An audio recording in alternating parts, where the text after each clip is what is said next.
Pas ngjarjes së rëndë të ndodhur në gjykatën e apelit në Tiranë, ku u vra një gjyqtar, deputetët kanë nisur inspektime në gjykatat e vendit për të verifikuar masat e sigurisë. Në këtë kuadër, një grup deputetësh zhvilluar një vizitë në ambientet e gjykatës së Korçës. Deputeti i Partisë Socialiste, Bledi Çomo, bëri të ditur se inspektimi vjen pas një kërkese të Këshillit të Lartë Gjyqësor me qëllim rritjen e sigurisë në institucionet e drejtësisë dhe parandalimin e ngjarjeve të ngjashme në të ardhmen. Së pari ka qenë një kërkesë e Këshillit Lartë Gjyqësor dërguar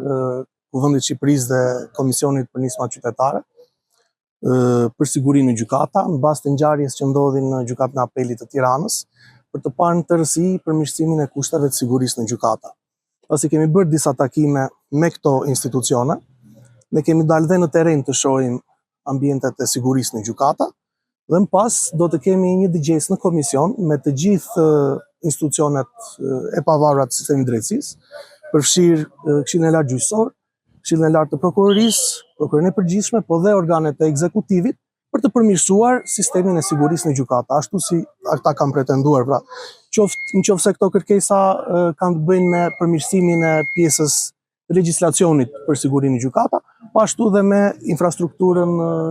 fizike dhe teknologjike të sigurisë në gjykatë. Në përfundim të inspektimeve do të hartohet një raport përfundimtar, i cili pritet u paraqitet institucioneve përgjegjëse dhe kuvendit me synim zgjerimin e bashkëpunimit dhe gjetjen e një zgjidhjeje përfundimtare për rritjen e sigurisë në të gjitha ambientet e gjyqësorit dhe prokurorisë.